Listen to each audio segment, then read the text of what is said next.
안녕하세요. 오늘은 컴퓨터에 대해서 1부터 10까지 알아보겠습니다.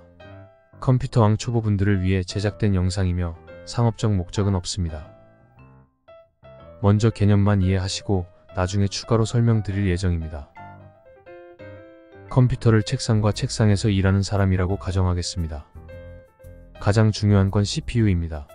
CPU는 중앙처리 장치라고 하며 계산을 하는 부품으로 사람으로 치면 뇌 부분에 해당합니다. CPU를 제조하는 회사는 인텔과 AMD라는 회사가 있습니다. 두 번째 부품은 VGA 카드입니다. 이 부품은 계산된 자료를 눈으로 볼 수 있게 모니터에 전달합니다. 세 번째 부품은 메모리입니다. 메모리는 책상이라고 생각하세요. 서류를 임시로 올려놓고 작업을 합니다. 따라서 크기가 크고 속도가 빠르면 그만큼 한 번에 많은 작업을 할 수 있습니다. 이 친구들은 2인 1조로 일해야 능률이 오르기 때문에 2개 구입을 추천드립니다. 네 번째는 데이터를 저장하는 HDD 하드디스크입니다. 메모리에서 작업이 끝난 데이터를 저장하는 캐비넷 같은 역할을 합니다. 요즘은 작고 속도가 빠른 SSD를 많이 사용합니다. 다음으로 이런 모든 부품을 연결하는 마더보드 또는 메인보드가 있어야 됩니다. 그 밖에는 파워 서플라이 즉 전원 공급 장치와 케이스가 있으면 됩니다.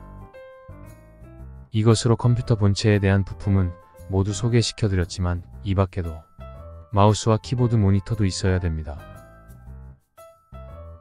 컴퓨터의 부품의 가격은 크기와 속도에 따라 가격이 달라집니다. 다시 말해서 얼마나 많은 자료를 한 번에 계산할 수 있는가, 그리고 그런 자료를 얼마나 빨리 보낼 수 있을까 하는 문제입니다. 속도는 헤르츠를 사용하며 크기는 바이트를 사용합니다. 따라서 기가헤르츠는 초당 10억 번의 계산을 한다는 걸 의미합니다.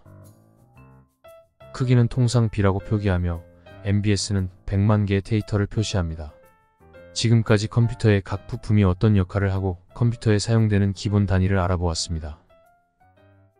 이제는 실전으로 가격 비교 사이트를 한번 보겠습니다. 이런 사이트는 친절하게도 가장 저렴한 가격으로 판매하는 업체의 가격을 표시해 두었습니다.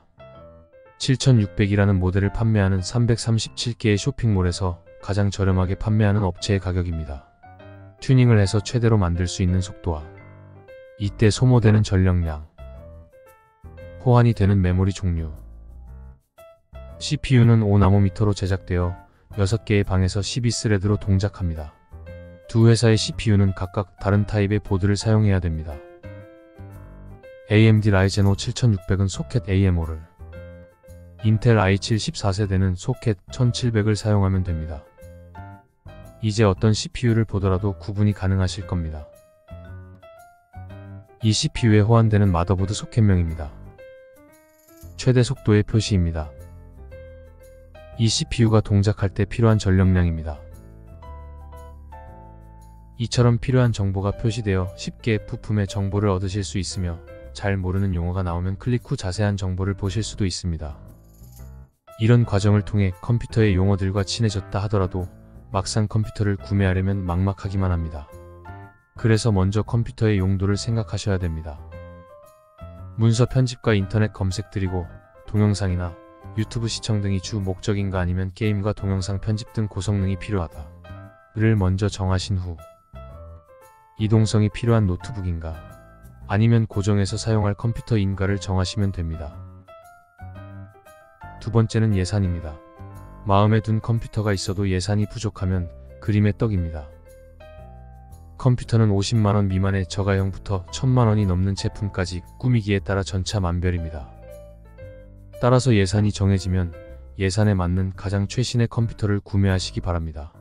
본인에게 추천을 하라고 하면 노트북 컴퓨터를 추천드립니다. 노트북은 본체의 운영체계까지 구매가 가능하며 마우스 하나만 별도로 구매하면 됩니다.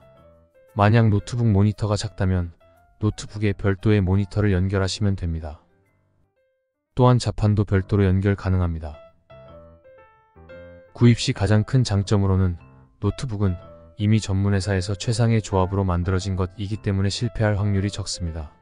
예산에 맞는 제품을 비교해서 구매하시면 됩니다.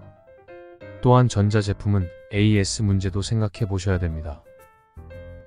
굳이 단점을 찾자면 여름에 장시간 사용 시 발열 문제가 있을 수 있습니다.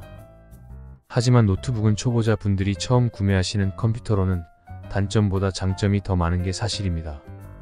마지막으로 팁을 드리자면 모든 컴퓨터는 저장 장치나 램의 용량은 증설이 가능하지만 CPU는 교체가 안됩니다. 따라서 가능한 높은 성능의 CPU를 탑재한 제품을 구매하시기 바랍니다. 화물차의 화물칸은 용도에 따라 증설이나 변형이 가능하지만 엔진의 크기는 변경이 안되는 이유와 같습니다. 통상적으로 컴퓨터의 주기를 5년이라고 하지만 가정에서 사용하는 컴퓨터는 그 이상도 사용이 가능합니다. 그래서라도 구매하실 때 최신의 CPU 컴퓨터를 구매해야 나중에 문제가 안 생깁니다. 이상으로 컴퓨터 기초편을 마치겠습니다. 즐거운 시청이 되셨기를 바랍니다. 감사합니다.